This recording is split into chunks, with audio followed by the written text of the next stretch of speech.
নমস্কার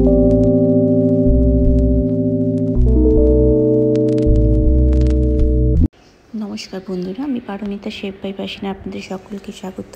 হ্যাঁ, অনেক দিন কোনো ভিডিও আপলোড করা হয়নি, আর আজকে অনেক দিন পর আপনাদের সঙ্গে গল্প করতে এসেছি। দেখতেই পাচ্ছেন, হ্যাঁ কোথাও একটা যাচ্ছি। তো আজকে যাচ্ছি মালদা, মানে আমার শ্বশুরবাড়ি। তো সেখানে অনেক দিন যাওয়া হয়নি, বাচ্চাগুলোরও ছুটি পড়ে গেছে গরমে। তো তারাও একটু আবদার করেছে কোথাও একটু যাওয়ার জন্য।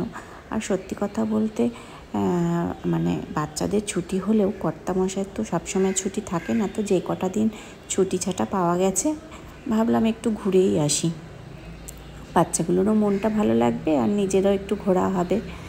তো সেই উদ্দেশ্যেই আমরা গাড়ি নিয়ে বেরিয়ে পড়েছি। প্রায় 6 ঘন্টা মতন জার্নি। দুবার দাঁড়িয়েছিলাম, কোথায় দাঁড়িয়েছিলাম সব কিছুই আপনাদের সঙ্গে শেয়ার করব, তার জন্য ভিডিওটা পুরো দেখতে হবে। আর মাঝখানে ভিডিও না দেওয়ার কারণ হচ্ছে, প্রথমত আমার একটু ঠান্ডা গরম লেগেছিল, আর দ্বিতীয়ত মন মেজাজটাও খুব একটা ভালো ছিল না। কারণ আমি যখন এডিট করতে বসেছি তখন মনটা একটু খারাপ নিয়েই বসেছি। কারণ আমার এক খুব কাছের বান্ধবী, ছোটোবেলার বান্ধবী বলা চলে, তিনি গত হয়েছেন। 7 দিনের একটি জ্বর হয়েছিল, কী কারণে আমার ঠিক অতটা জানা নেই। আসলে কি হয় না, আমরা যখন বড় হয়ে যাই, বিয়ে হয়ে যাই, এক একজন তো এক এক জায়গায় ছড়িয়ে ছিটিয়ে যাই, কিন্তু স্মৃতিগুলো থেকে যায় ভেতরেই। আর যোগাযোগ না থাকলেও যখন শুনতে পাই সেই মানুষটি আর নেই আমাদের মধ্যে, ভাবি হয়তো বন্ধু বান্ধব দূরে থাকলেও ভালো থাক। কোনো দুর্ঘটনা বা মৃত্যু কখনোই কিন্তু কাম্য নয়।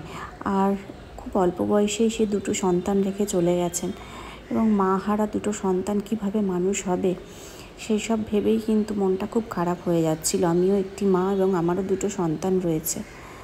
যাই হোক, জীবন তো থেমে থাকে না। তো আমরা বেরিয়ে পড়েছিলাম মালদার উদ্দেশ্যে, এবং দেখুন একটা খুব সুন্দর ধাবাই চোখে পড়লো রাস্তায় যেতে যেতে।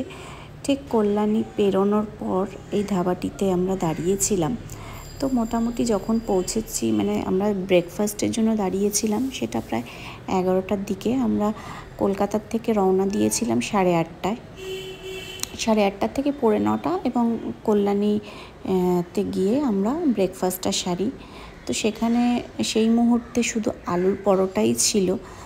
তো আলুর পরোটা দিয়েই কিন্তু আমাদের ব্রেকফাস্টটা মানে সেরেছিলাম। দেখুন জায়গাটা কিন্তু বেশ সুন্দর, এবং দিনের বেলার থেকেও নাকি রাতে বেশি ভালো লাগে যখন লাইট চারিদিকে জ্বলে ওঠে। অবশ্যই তাই। ধাবাগুলো রাস্তা দিয়ে যাওয়ার সময় তো দেখি রাত্রে কি সুন্দর লাগে, কি সুন্দর আলোর ঝলকানি, এবং মনটাও ভালো হয়ে যায়। তা আমার মেয়ে তো খুব খুশি। যাই হোক, যত তাড়াতাড়ি খাওয়া সম্ভব খেয়ে আবার বাকি পথটা চলতে হবে। হ্যাঁ, তো আবার চললাম গান শুনতে শুনতে বাকি পথ। আর পেছনে যে 2জন বসেছিলেন, মানে আমার ছেলে আর মেয়ে, তাদের অত্যাচারে তো আমার মাঝে মধ্যে মনে হচ্ছিল বাবা আবার যেন গাড়িটা ঘুরিয়ে বাড়ি চলে যাই। খুব দুষ্টুমি করছিল জানেন, মানে 2জনকে এক জায়গায় বসালে যা হয়। তো রাস্তাটা ভীষণ ভালো, আর সব থেকে ভালো ছিল ওয়েদারটা। এত সুন্দর ওয়েদার পেয়েছি আমরা যাওয়ার সময়, মনটা খুব ভালো হয়ে যাচ্ছিল। যে সচরাচর না রোদটা থাকলে রোড ট্রিপে খুব একটা ভালো লাগে না, যেতে তো হয়, কিন্তু ওয়েদারটা যখন একটু মেঘলা থাকে আর এরকম ভালো রাস্তা, যারা যারা গেছেন শিলিগুড়ি মানে নর্থ বেঙ্গলের দিকে, তারা অবশ্যই জানাবেন যে এখন রাস্তাটা কীরকম। আমরা আগে রোড ট্রিপ করতে ভয় পেতাম, কিন্তু এখন এত ভালো রাস্তা হয়ে গেছে যে কিছু বলার নেই। দেখুন আমরা পলসান্ডায় নেমেছিলাম আবার লাঞ্চ করার জন্য। আমার একদম খিদে পাইনি সেই সময়, কিন্তু সকলে বলল তো খেয়ে নিতে।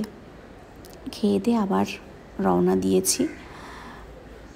এই যে ফারাক্কা ব্যারেজ, হ্যাঁ এটা কিন্তু আমরা ভীষণ মিস করি। যখন ছোট ছিলাম আমরা মামার বাড়ি আসতাম মালদার থেকে, তখন এই ফারাক্কা ব্যারেজের যে মানে গঙ্গাটা, সেটা দেখার জন্য আমরা সকলে আগেই ট্রেনের জানলার সামনে কিন্তু চলে আসতাম। তো ফারাক্কা ব্যারেজের দূরে কিন্তু মানে এই ব্রিজটা তো ছিলই, এটার মধ্যে বেশি লোড পড়ার কারণে আরেকটাই কিন্তু পাশে ব্রিজ হচ্ছে। হ্যাঁ, আশা করি খুব তাড়াতাড়ি ওটা চালু হয়ে যাবে। আর ব্যাস কালিয়াচকের সিগনালে দাঁড়িয়ে আছি। কালিয়াচকে কিন্তু প্রচণ্ড জ্যাম হয়। এখন যেই সময় আমরা পৌঁছেছিলাম মোটামুটি সেই সময় একটু ফাঁকা ফাঁকাই ছিল। ব্যাস মালদায় চলে এসেছি। এখন ঘড়িতে বাজে প্রায় এই 4:20। হ্যাঁ, এটা মালদার যদুপুর। অনেক বছর আগে মালদা ছেড়ে এসেছি, আপনাদের অবশ্যই দেখাবো আমাদের প্রথম গাড়ি আমরা কোথার থেকে কিনেছিলাম। হ্যাঁ, আমাদের যখন প্রথম গাড়িটা কেনা হয় আমরা মালদার থেকেই কিনেছিলাম। এবং এখন তো অনেক কিছু চেঞ্জ হয়ে গেছে, অনেক বছর আমরা মালদার বাইরে থাকি, সেই জন্য দেখুন আমার যত সম্ভব মনে হচ্ছে এখন তো সব কিছুই চেঞ্জ হয়ে গেছে। এই যে ডান হাতে যে গাড়ির শোরুমটা দেখছেন, হ্যাঁ সেখান থেকে আমাদের প্রথম গাড়িটা কেনা হয়েছিল। আর মালদা এখন প্রচণ্ড টোটো আর জ্যাম, সেই জন্য মানে খুব ভালোভাবে গাড়ি চালানোটাও একটু মুশকিল। অনেক কিছু হয়েছে দেখতে পাচ্ছি। তো ব্যাস আমরা ঢুকে পড়েছি, আর কিছুক্ষণের মধ্যেই একদম বাড়ি পৌঁছে যাব, আর সকলের সাথে দেখাও হবে। এটা হচ্ছে মালদা মেডিকেল কলেজ, ডান হাতে। হ্যাঁ, এই মালদা মেডিকেল কলেজ হয়ে গেছে অনেক বছরই, এবং এটা ছাড়িয়ে আমাদের আরেকটু এগিয়ে গেলেই ডান হাতের যে গলিটা পড়ে সিগন্যালের পরে, সেখানে আমার অনেক স্মৃতি, মানে আমার ছোটো থেকে আমার স্কুল কলেজ সব কিছুই রয়েছে। হ্যাঁ, এই যে ডান হাতে যে গলিটা নেমে যাচ্ছে সেই গলি দিয়েই আমি চলে যেতাম আমার স্কুলে। অন্য কোনো একদিন ব্লগে দেখাবো আমার স্কুল অবশ্যই। তো সেই সব পুরনো স্মৃতি মনে পড়ে যায় যখন মালদায় ঢুকি। যাই হোক, আমরা প্রায় 4:50 বাড়ি ঢুকে গেছি। ঢুকে রেস্ট নিয়ে সেদিন আর কিছু হয়নি, পরের দিনই ছিল আমার মেয়ের জন্মদিন। হ্যাঁ, সকাল সকাল বেরিয়ে স্নান করে ঠাকুরের মন্দিরে পুজো দিয়ে এখন বাড়ি ফিরছি। সামনেই আমাদের ছোট্ট একটা বাড়ি, এই যে আমাদের মানে আমার শ্বশুর বাড়ি। হ্যাঁ, তো আজকের ব্লগটা এই অবধি, আবার চলে আসবো তাড়াতাড়ি নতুন ব্লগের সাথে। ভালো থাকবেন, সুস্থ থাকবেন, ধন্যবাদ।